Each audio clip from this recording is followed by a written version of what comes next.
So good to be with everybody. Happy New Year. Hope everybody had a great holiday and Christmas, New Year break and all that. And now we're back at it. So today we're going to talk about visioning, and this is going to lead into a three-part series after this call about willpower. So this will kind of give us a little bit of a setup. And so when we talk about visioning, right? It's a pretty common understanding that if you can see it, you can be it, right?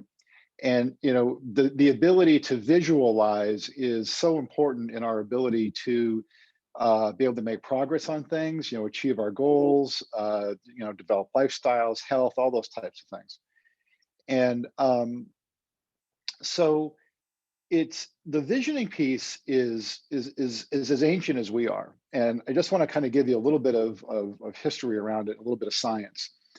So when we hear the term "in the mind's eye," right, and that's one of those expressions that's been around forever, and we all use it, and we all kind of I think use it in kind of an unknowing way about like really where it comes from. So in the mind's eye it's a real thing, and it stems from the pineal gland, which in the pagan way is really known as pine cone, and I'll talk about that in just a second. So when we say in the mind's eye, it's a real thing, and Descartes described the pineal gland as the seat of the soul, and it's located in the center of our brain, and its primary function is melatonin production. But it's in the middle of our brain stem, and you can kind of see it in this blue picture here. Yet it is sensitive to light and dark, and it's what manages our circadian rhythm. Okay, and so it's one of the reasons why they'll say like don't sleep at night with the TV on, because just that like ambient light, okay, affects the pineal gland's ability to produce melatonin. So you have this gland that has been known forever, as far as we would be concerned, as being the third eye. That it basically sees in ways that our outer eyes don't see. And this diagram, this picture I've got here in my upper left, is the pagan symbol of the pine cone with serpents, and basically the pineal gland has been known to be, that's where our visioning comes from, and it's dubbed the third eye. One, because of its location in the middle of the forehead and its light and dark properties, but also looks like an eye. And it is, from a esoteric perspective, it serves as the metaphysical connection between the physical and the spiritual worlds. And just to kind of give it a little bit more interest, and you can kind of do your own research on this, I don't want to go too deep into it. But when doing your own research, I mean, if you take a look at the Pope's pastoral staff, it has a pine cone on it. Okay, again, representing the pineal gland, the ability to vision.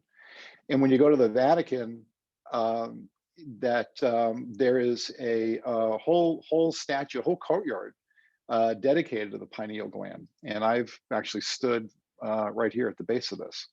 And so it's a thing. It's been around for a long time, and it's recognized in many different disciplines, many different beliefs and religions about our ability to be able to vision things and see things, and even to the extent where that meditation and other types of practices, that kind of put you into a visionary state, right? So just wanted to give you a little bit of that overlay. It's been, it's transitioned from, the pagan world into, modern religion, into science. Okay. So, when we're visioning, it's important because it gives us familiarity to a desired vector point in the future.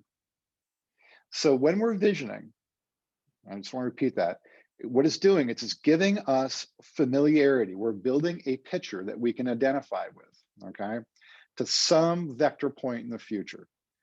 So I I want to make it up. I want to go to France. I want to go to Paris. Okay. That becomes a goal. And when you hold that picture of the Eiffel Tower, right? Um, in your mind, it goes into your subconscious, becomes part of your programming. And we're going to talk about that in just a second. But that's all about creating a vector point. Like, this is where I want to be. This picture is where I want to be. I want to be walking on a beach. I want to be climbing a mountain. I want to have this type of fitness. I want to have this type of education. It doesn't matter what it is. I want to see, my daughter, cross the stage and get her college degree. It doesn't matter. Okay. All of the visioning, all the picturing is about creating a vector point that you want to go to. I think that's a really important aspect to this. And in another way of looking at it, visioning is also manifesting. Okay, that's another way that we can look at visioning. Visioning and manifesting are very similar to each other. They're close cousins, if not the same, right? Where if I can visualize something, then and I can make it happen, then I'm manifesting. And so who uses visioning? We were talking a little bit about some of the more ancient esoteric practices, right? We're looking at the Vatican and some of the pagan rituals and things like that. But who else uses it in a contemporary sense?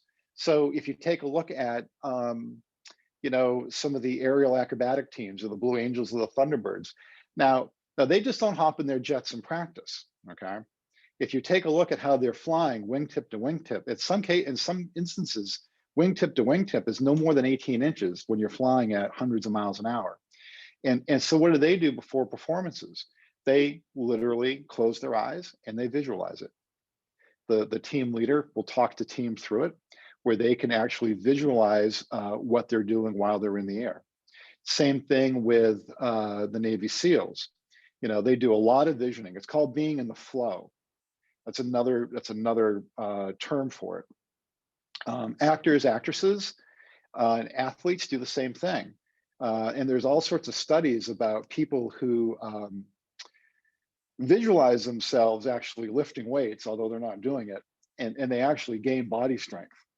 And so visioning is so powerful because it actually helps you become familiar with that territory, so that when you get there, you're functioning with greater muscle memory.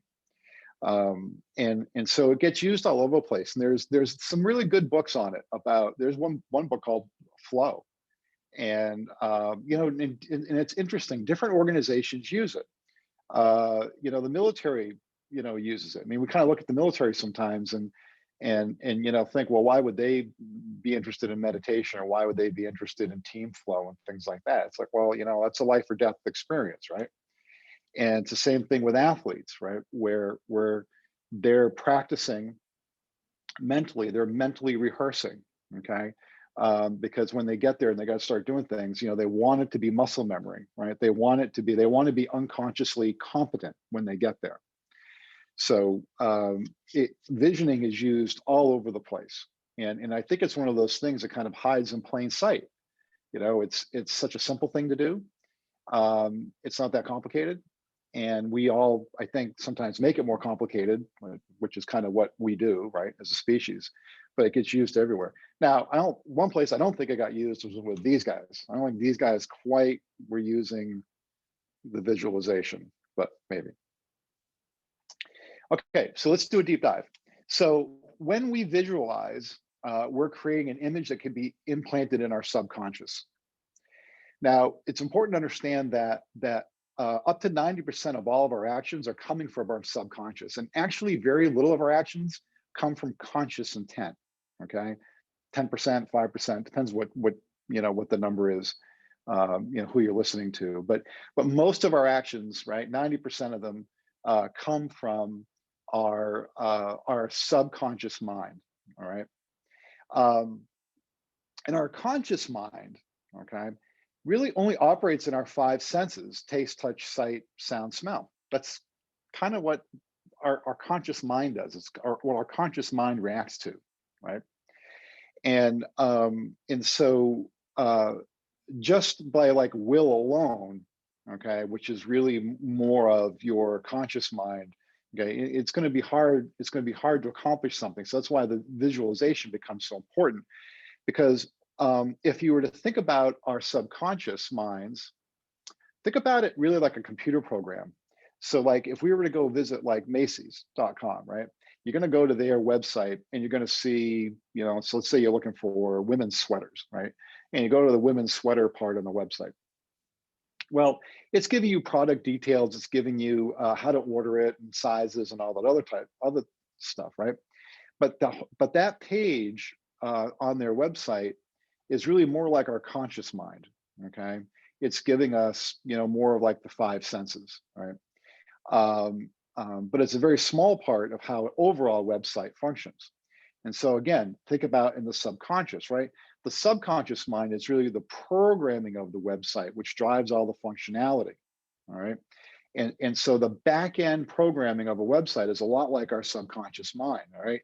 So like we can be looking at the homepage of Macy's, or you're looking at sweaters, but what's really driving that? Okay. I mean, you're operating it, you're selecting medium size blue, blah, blah, blah. Right.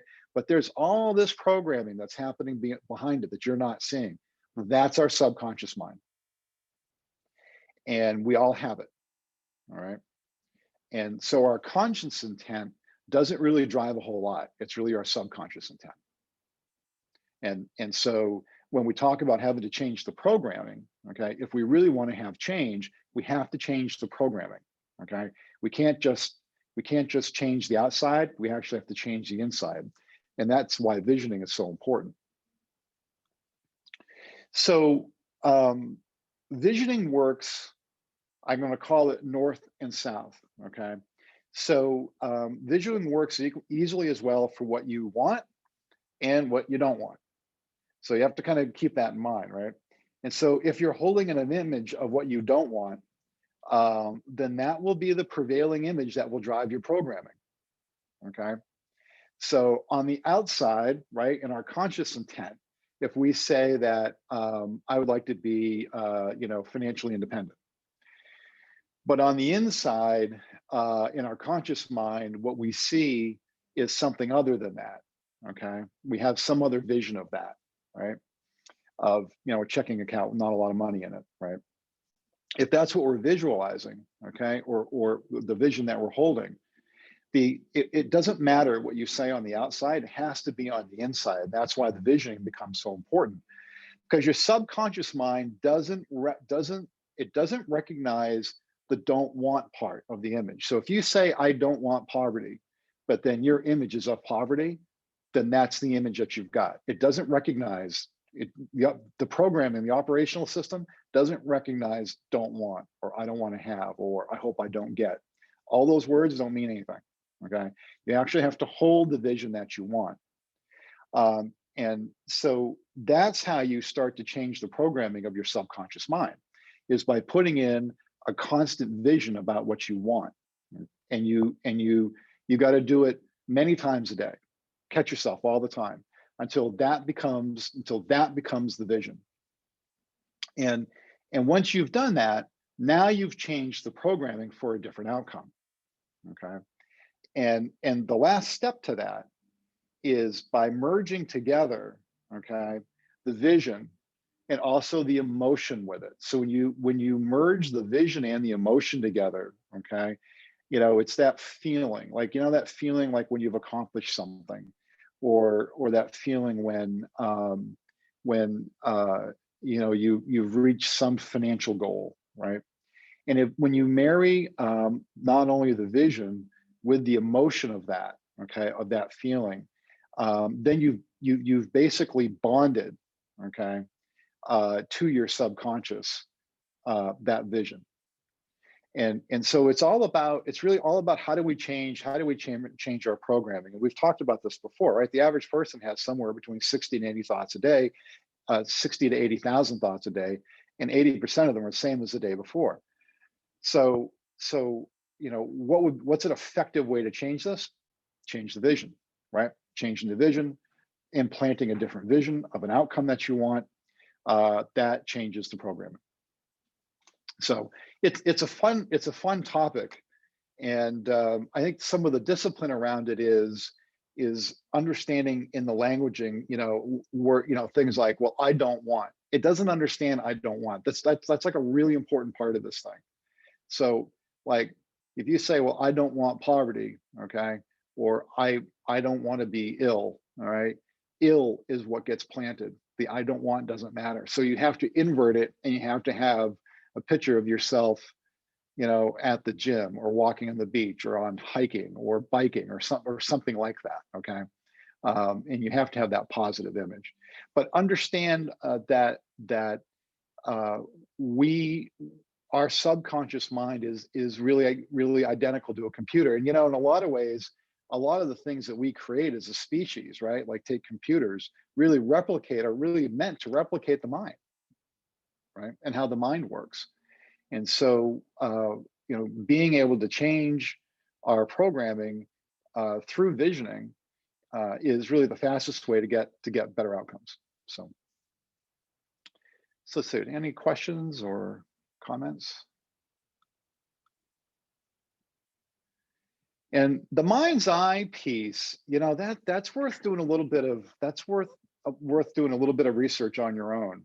I'm always pretty fascinated by these expressions that we have, and like we kind of don't really know where they come from, but we use them all the time. And I think "in the mind's eye" is a really good one because it's ancient, and it has today proven out scientific effects, and then years ago, thousands of years ago, with some of the more ancient cultures and practices, paganism and things like that.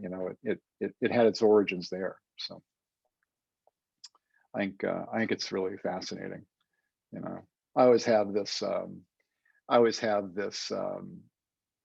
Yeah, Denise, right? Great example. Vision boards, right? That's why vision. Yeah, thank you. And I didn't put that in here.